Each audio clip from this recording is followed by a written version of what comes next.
Muy buenas tardes, bienvenidos a una nueva emisión del ciclo, bienvenidos a esta nueva emisión de Prevención TV. El objetivo es siempre el mismo, intentar que ustedes puedan adquirir conocimientos básicos de salud como para aprender a prevenir problemas. Hemos ya previamente tocado un tema.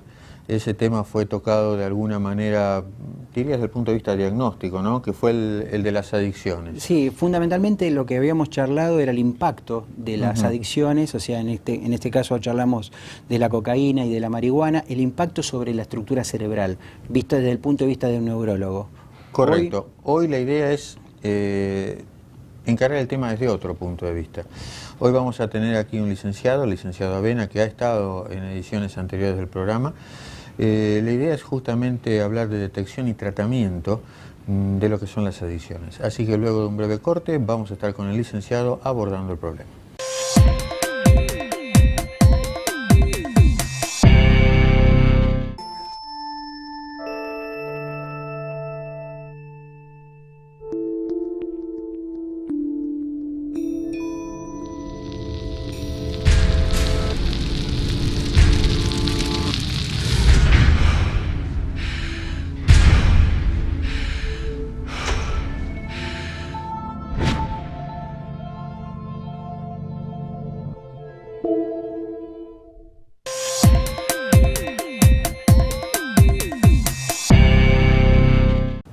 Bueno, conforme lo que charlábamos al presentar el programa, estamos con el licenciado Avena. Desde ya te estamos agradeciendo tu tiempo, el hecho de que te hayas escapado de allí de ese track. Pero bueno, hemos tenido ya algún programa previo a adicciones y la idea hoy es tratar de hablar de esto, sobre todo para la familia. De ahí que la primera pregunta sería, ¿cuáles son los tips, cuáles son los rasgos, en qué se tiene que basar un padre o un hermano para darse cuenta que un familiar ha entrado en este camino de las adicciones? Sí. Antes que nada, yo te agradezco a vos que me hayas invitado nuevamente para compartir algunas reflexiones. Hay algunos indicadores que van dando cuenta fundamentalmente cuando un adolescente empieza a cambiar su comportamiento producto del consumo de sustancias.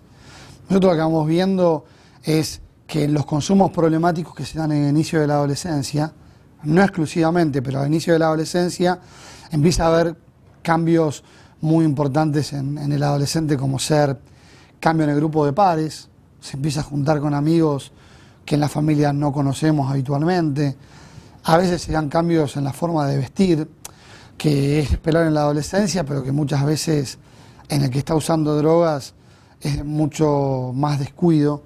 se empiezan a dar cambios en las horas de llegada, en no decir a dónde se van y a qué hora se vuelve. También empiezan las primeras ingestas de alcohol en exceso, que son las primeras borracheras, que generalmente son puerta de entrada a otros consumos. Por eso el alcohol, cuando no hay un consumo responsable, es más generador de problemas que el vínculo con otras sustancias. Y también lo que vemos es la repitencia, el bajo rendimiento en la escuela, la irritabilidad a la hora de hablar con los padres o con adultos responsables. Bueno, si bien no son indicadores perfectos, son algunos que nos hacen pensar que algo le está sucediendo a este adolescente. Bien, hablaste de algo que me llamó, usaste dos palabras que me llamaron la atención cuando recién hablaste. Dijiste consumo problemático, es decir, ¿esto quiere decir que el consumo desde el vamos es problemático o hay algún momento a partir del cual se torna, no digo sin retorno, pero realmente un problema tratarlo? Cambió el paradigma de tratamiento en el siglo XXI con respecto a los últimos 30 años, en donde hace 30 años lo que se trataban eran adictos, gente que había hecho todo un recorrido en el consumo de sustancias, había pasado del uso al abuso y del abuso a la dependencia. Ese paciente terminaba internado y después de un tiempo se le daba su alta. Hoy lo que vemos es, y es buena la pregunta, es que las personas que usan drogas empiezan a tener problemas inicialmente, pero no los tienen porque consumen drogas, los tenían desde antes. Esto nos permite empezar a pensar el problema del uso problemático de drogas como anterior al consumo.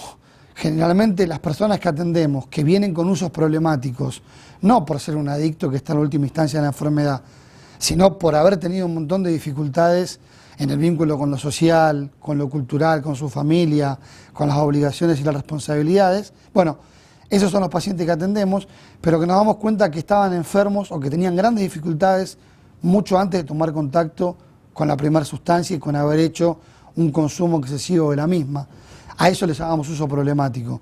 Y con respecto a si es antes o después, últimamente lo que estamos recibiendo son personas que quieren hacer algo que es bastante difícil de sostener. Y ahí está de vuelta el concepto de problemático. Consumir sustancias y tener una vida más o menos normal. Y lo que vemos, que aún con las drogas menos pesadas o que a priori tienen menos dificultades, terminan teniendo grandes dificultades. El ejemplo clásico es la marihuana, el cannabis.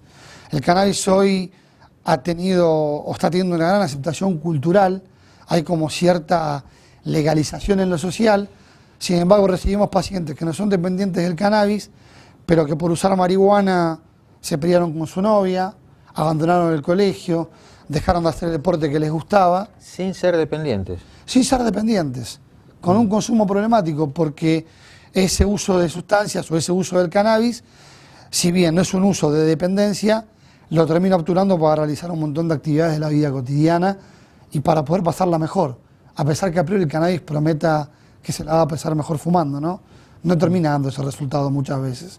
Y si lo da inicialmente, pero no con el uso prolongado. Hablaste también como de algunos marcadores, de algunos tips, como la irritabilidad, de alguna manera me estás hablando de un consumo de marihuana no dependiente y sin embargo hablas también de dificultades, hablaste de peleas incluso. Sí. Yo tenía el concepto de que la irritabilidad era algo que venía con el tiempo, de alguna manera. Esto no es así, es decir, uno puede esperar a alguien que prescindiendo de la droga que esté utilizando pueda hacer cualquier desastre desde el vamos. Siempre hay una predisposición hacia determinados comportamientos y estos están determinados por un montón de variables que intervienen en el sistema nervioso y en el comportamiento de cómo se va dando la evolución de un sujeto en el marco de la familia y en lo social. Sí estamos viendo, y lo vemos todos los días, un montón de personas que bajo efecto de sustancias se animan a hacer cosas que no harían si no estuviesen drogadas. Y esto lo vemos todos los días. Hay que ser muy cuidadoso y no homologar o hacer una analogía entre consumo de drogas y comportamiento delictivo, porque no sería cierto. Pero es verdad que un gran porcentaje de delitos, muchas personas lo cometen por estar bajo efecto de sustancias. Y ni hablar de una droga particular como es el Paco, la pasta base, que por su modo de ingesta, donde una persona consume 20, 30, 40 o 50 dosis de Paco por día, es una droga que genera un grado de alienación muy importante y que una persona cuando está bajo efectos del Paco puede hacer mucho daño, hasta inclusive hacerse daño. Y esto también lo vemos muchísimas veces. Inclusive mucha gente que sale a delinquir para tomar coraje previamente consume algunas sustancias. No es exclusivamente así, pero hay una prevalencia de este tipo de comportamientos. Bien, hablaste también al principio de algo, una suerte de adicción, digamos, social, por ahí, no droga necesariamente, que era el alcohol. Hablame del vínculo entre alcohol y droga. Explícame un poquito más, porque todos podemos tener un hijo que una noche tuvo una borrachera y punto, y se acabó. Pero volvemos a la familia, a los tips, a los indicadores, si querés. En realidad, me parece que hoy no entenderíamos muy bien la realidad de un adolescente si nos vamos a horrorizar porque a los 16 años quiere tomar una copa de cerveza o probar una copa de vino. Nosotros tenemos que intentar que nuestro hijo, nuestro amigo o el amigo de nuestro hijo o nuestros prójimos acá en Quilmes puedan hacer un consumo responsable de alcohol. Porque prohibirle el alcohol lo único que va a incrementar es más deseo de consumir y hasta más invitación al exceso. Con lo cual el consumo responsable podría ser pensar en poder compartir el alcohol como para poder disfrutarlo y no como un fin en sí mismo para emborracharme y generar y ver qué me pasa con los efectos que produce la ingesta excesiva del alcohol, que siempre son negativos. Entonces, nosotros lo que vemos es, volviendo a tu pregunta, en este tema del alcohol, es que el alcohol, generalmente los adolescentes lo están consumiendo en exceso, se juntan en la famosa previa, y por eso el número de la próxima revista de la institución que presido, que es CETRAC, el Centro de Tratamiento en Adicciones Quilmes, va a ser exclusivamente sobre alcoholismo en la adolescencia y la previa. Cómo los pibes se juntan en esa previa, y yo le puse el título de la previa no puede esperar, porque se toman todo en esa previa, con lo cual esa previa termina siendo un medio y un fin en sí mismo, porque después de esa previa no hay boliche, no hay un encararse a la piba que te gusta, no hay un contacto con el otro y a las 2 de la mañana después de haber vomitado ya te llevan a tu casa totalmente dormido. Entonces esa previa no terminó siendo previa más que de lo peor. Entonces sí, el consumo es en exceso, están buscando los efectos, hay como una alcoholización silenciosa, que ahora también empieza a hacer ruido, y es verdad que también el alcohol en exceso es puerta de entrada a otras drogas, porque los que usan cocaína, también para contrarrestar efectos que genera el uso de cocaína, también utilizan el alcohol, y estimulan y deprimen su sistema nervioso con el alcohol y la cocaína, y van bajando y subiendo. Entonces el alcohol también es un compañero ideal en este caso para poder sostener el consumo de cocaína y de otras drogas. Disculpame, me están haciendo señales, vamos a un breve corte y enseguida seguimos.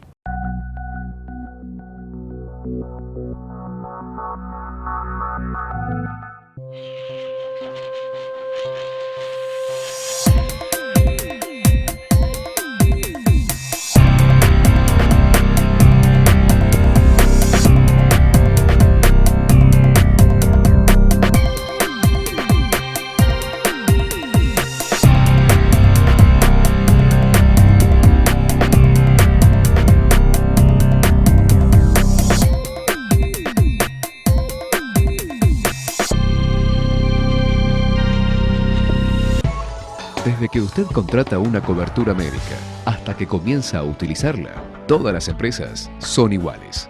Después, es mejor que sea el Círculo Médico de Quilmes, quien le ofrece a través de FEMEVA Salud Quilmes y EMEDIC una real libre elección del profesional en su consultorio particular y beneficiarse con su aporte de ley.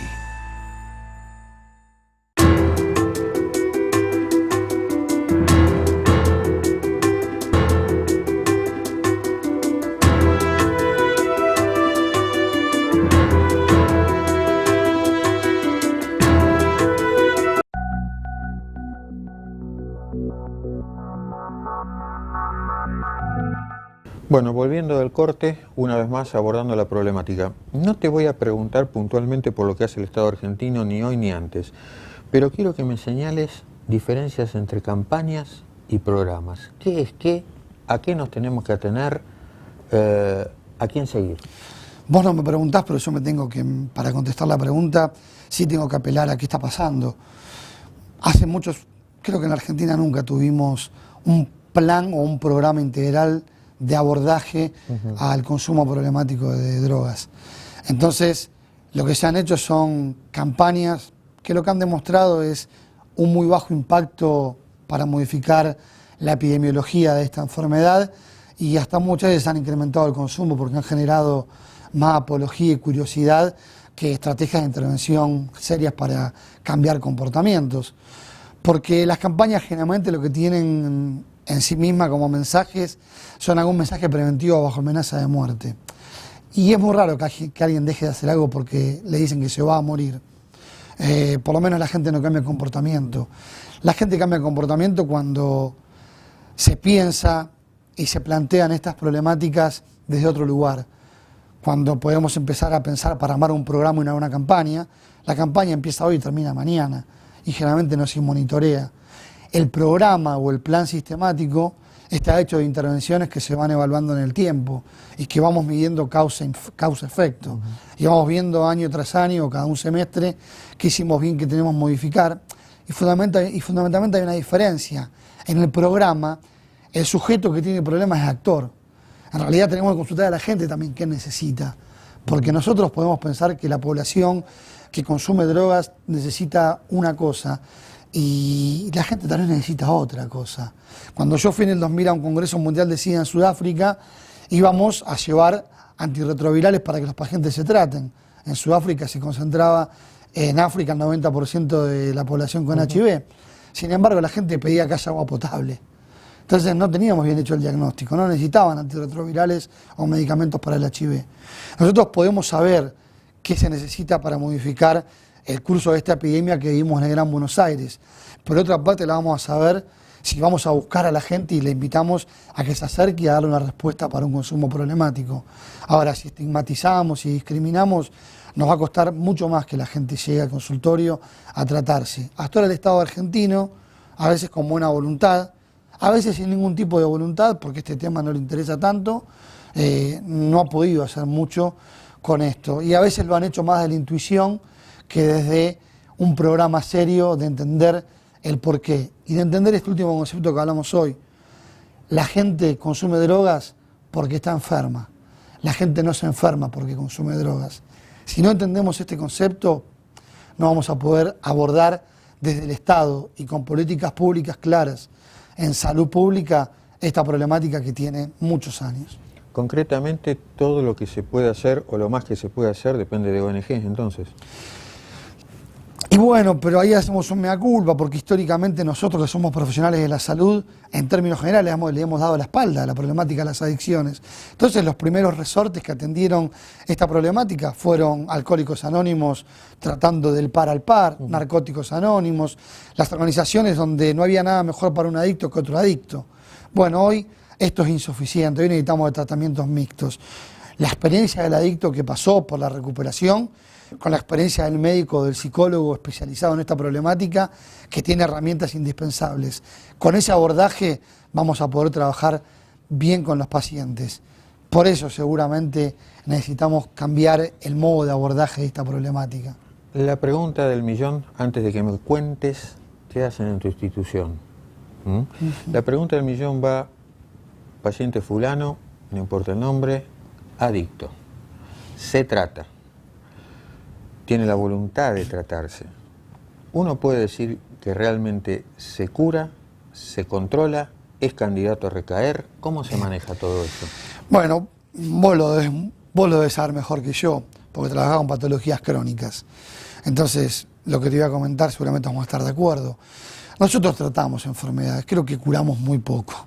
Digo, me parece que arrogarnos esta cuestión de curar es relativa. Me parece que nosotros tratando no es poco lo que hacemos y necesitamos un gran compromiso en el paciente, porque podemos tratar muy bien, pero si el paciente no es adherente o no modifica comportamientos, vamos a poder hacer muy poco. Hoy estamos viendo un trabajo más en conjunto con el paciente. Ya se rompió un poco el vínculo asimétrico médico-paciente, ese vínculo tan arcaico, ¿no?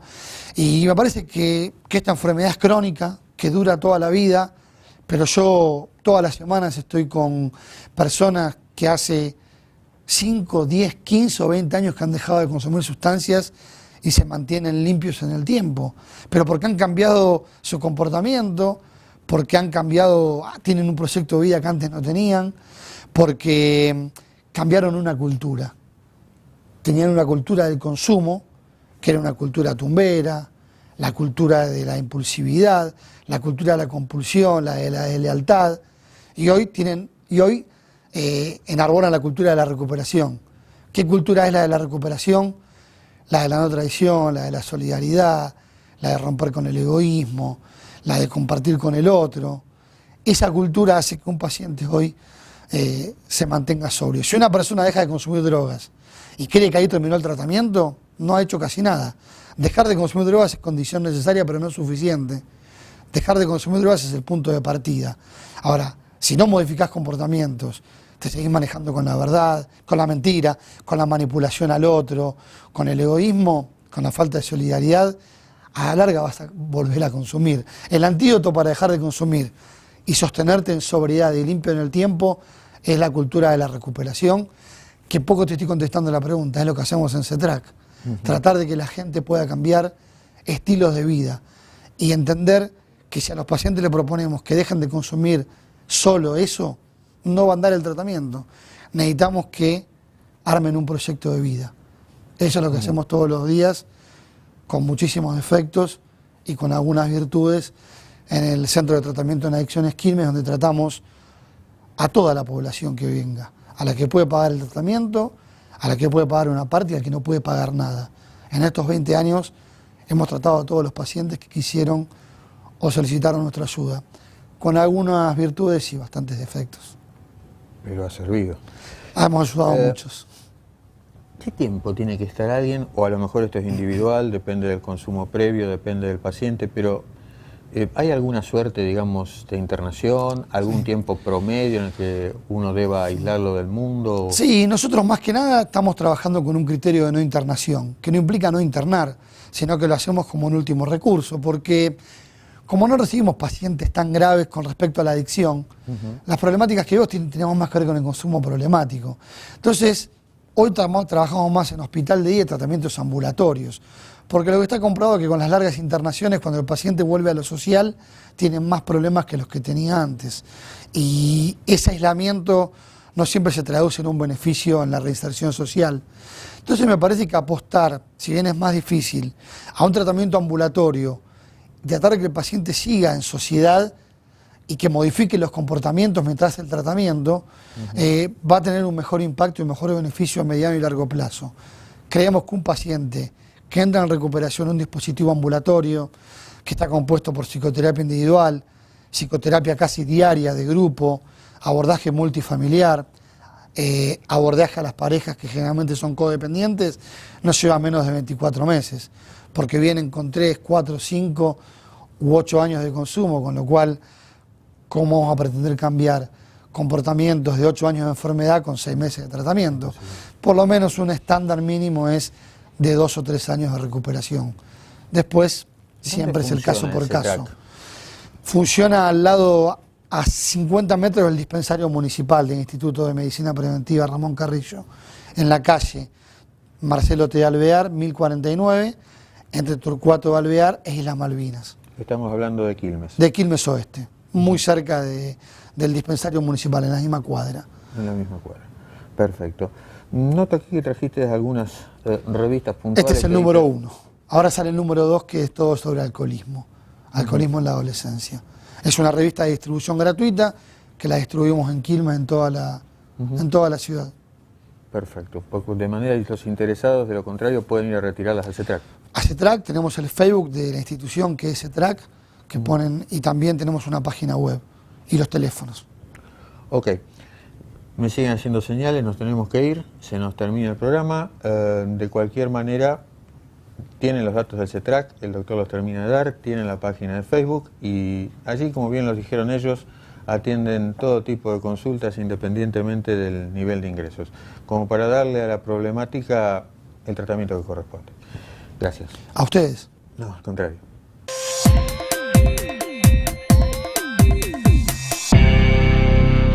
Hemos llegado al final de una nueva propuesta del ciclo. Esperamos que les haya gustado, esperamos que haya ayudado a aclarar dudas. Es un tema muy actual, en continua evolución, con nuevas, diría, hasta modalidades diagnósticas y hasta terapéuticas. Así que toda duda que tengan será bienvenida, será útil para nosotros también interesarnos en eso y poder respondérselas. Tienen como siempre la página de Facebook y los mails a los cuales pueden acudir con las dudas, que nosotros o el licenciado con todo gusto estará en condiciones de responder. Fueron saliendo a lo largo del programa los teléfonos y vamos a poner una placa importante en las pausas del programa, donde ustedes pueden ir y consultar en CETRAC, que es la institución que maneja el licenciado Avena, donde ustedes pueden volcar sus inquietudes respecto a esta problemática. Bueno, muy buenas tardes y será hasta dentro de 7 días una nueva edición de Prevención TV. Hasta entonces. Muy buenas tardes, gracias por seguir ahí y hasta la próxima edición.